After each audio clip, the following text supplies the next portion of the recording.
But if you go by car, you have to take a detour. This is not really an anti-car measure. What this is making the neighbourhoods where people live more pleasant and making cycling into a viable option.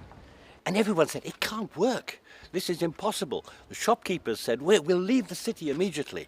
No, everyone must park in front of our door, otherwise we will lose all our business. And then, wonder of wonders, the world didn't collapse. The shops didn't leave the city. The police found, yes, people could learn how to handle this plan. People adapted to it. And that was, as I say, 1977. In the last couple of years, the area of calming traffic has increased. So nowadays, it's just normal that you go on the bike to the city center.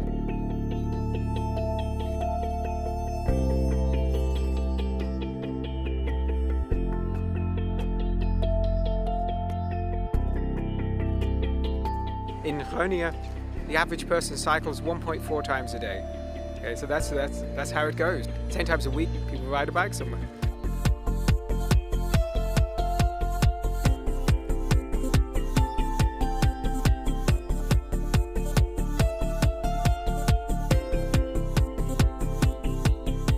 It's a very comfortable way of transportation. Above everything, it's very, very economical. So you don't have to pay for buses or trains. With a bike I go through downtown, through the center of Groningen, and then I'm at my work. When I use my car, I have to go through the ringweg, they call it here. So it takes about, I think, half an hour, and with my bike it's 10 minutes. You need your bike here definitely, because you needed to go to university, you needed to go to party.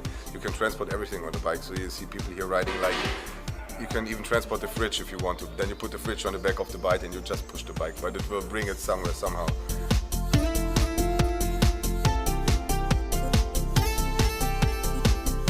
We are at the central station of Groningen. We call it Hoofdstation, main station. And we've got 3 different places where you can park your bike. Now we're just in front of the what we call Stadsbalkon, town balcony you can call it, with a free parking place for around about 5,000 bicycles. It's free, you don't have to pay, but people are looking after it, so it's a kind of a guarded bicycle park. All the places have got a sensor. The Stadsbalcony is diverted in different areas, A, B, C, D, E, F, G. When you see the sign over there, it shows you how much places are still free. But the one over here on the right hand side, that's the formal bicycle parking, which is a guarded one. You have to pay for it, just for a day ticket, a month ticket, and it's open till the last train arrives in Groningen around about 2 o'clock at night. And then we farther back, we've got what we call a bicycle flat, which is free, but there's nobody who looks after it. And on the south side of the station, there are also parking places. So the total amount of bike parking facilities is around about 10,000. And in the weekend, it's all full. That's an OV-fiets. That's the shared bicycle system in the Netherlands. And you can pick up those bicycles at, I think it's 340 stations now around the country. And so it's probably the biggest bike share system in the world now. It's intended for people who've used public transport. So the idea is that if you have cycled to the railway station in your own town, and then you've taken the train, and then you can use one of these bikes at the other end as the other part of your commute. Why ride a bicycle? Because it's much easier than taking the bus, and the car is way too expensive to have in the city. I mean, the infrastructure is great, there's bicycle lanes everywhere. So, yeah, that's basically the reason I ride my bike everywhere. But I have to go, so goodbye. Good luck filming. Have fun. You're not going to get a cycling revolution by having a few 30-kilometre-an-hour streets. You're not going to get it by building just a few cycle paths. And you're not going to get it by traffic calming just a few streets either. You have to do everything, and you have to do it everywhere. You never have to ride more than a few hundred metres from your home in the Netherlands in order to find yourself on a facility of such quality that you will be happy to cycle on it, and you'll be happy for your children to cycle on it.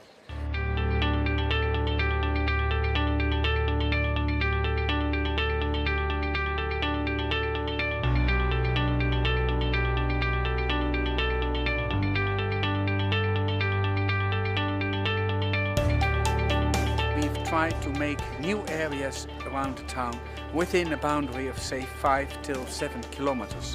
And not that we've spread all the new areas far away from the town center. Out of a point of a compact city and the mobility aspects, it's much better taking the bike or walk into the town instead of using the car.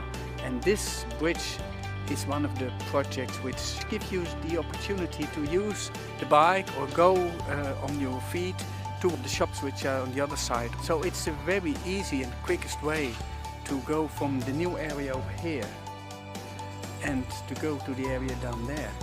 Not using your car, but go on the bike. Employers must submit to the local authority a plan, a scheme, a set of ideas. What are they doing in order to encourage their employees not to use motor cars? And this can come in all sorts of forms. It could be they do no more than put in some covered bike parking and some showers or lockers. But some places have offered free public transport, others have offered a bonus to people that say they're not using their motor cars. So the idea is to discourage parking. This IKEA is one of the largest in the world. It's the largest this side of Berlin. So there is also a lot of car parking.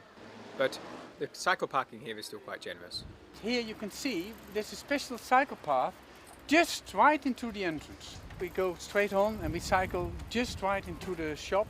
Although it's summer, as you can see how much people are using the bike going to the IKEA. So I presume that maybe in the next couple of years they will put some more. This is the parking place for the employments of IKEA. And you can see that most of them are coming on the bike and use the bike place to park their bike. Yeah, I think it's great because one, you save room for the customer because we don't park there. And if you have a private stelling place, it encourages people to go on their bike. It's quite common to see students moving house with these because there were 50,000 students in Groningen and you can hire these for just $2.50 an hour, and so people will hire one of these to move house. So you'll see students riding through the town with all of their worldly goods on the backfeeds. We're growing up with the bicycle. When you are 3 years old in Holland, you learn how to bike. And it's easy, you are quick everywhere. I used to go on bicycle. It's cheap, it's good for the health, for your movement. And handy, yeah. Greetings, bye. In the car you're always alone, and on the bike it's funny, you interact with other people. On the street you talk, you laugh, you can even study for an exam on the way to the campus if it's necessary. You can go all around with the bicycle. You go there, you go there. With car you can't do that. You can't park here, you can't park here. Or you get fined for police, yeah? Oh, it's an oar. So one thing you'll find that's very apparent when you're here is that it is almost completely silent. This is the quietest city that I've ever ridden a bike in or been in. For example, this street, you could stand in the roadway for minutes at a time without seeing a car. The reason why it's pleasant to cycle here is because the infrastructure removes conflicts. And so you don't have people cycling in close proximity to fast cars or large trucks, not terribly often anyway. We have to have deliveries to a centre like this, but we don't have through traffic in a place like this. And so this is relatively peaceful. And by having the street as a street mainly for bicycles, as this is, we have enormous numbers of people using the street and able to get to the shops. We can make the whole place look more attractive. So the first thing you see when you come out of the train station is this massive bike parking structure. The taxi stand is located away from the front of the station. Over there, that very small parking lot, that's where you can get a taxi. You don't have taxis jostling for customers. If you want a taxi, you have to go and seek it out. Okay, well, we are here in the northwestern part of Groningen, the Korrewegwijk.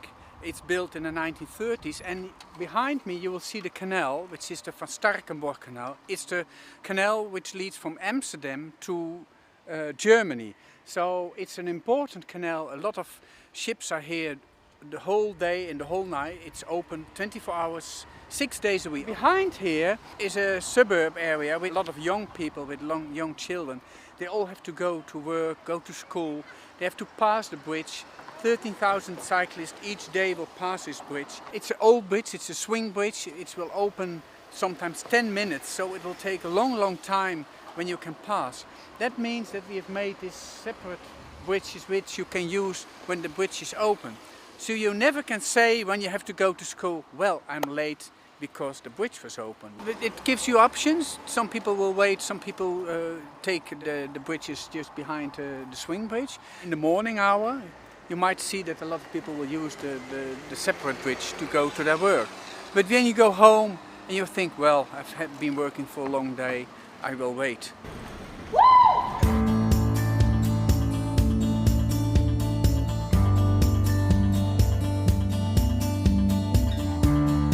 There are so many things that have been done to improve livability here in Groningen. As you have seen, everything is attainable by bike.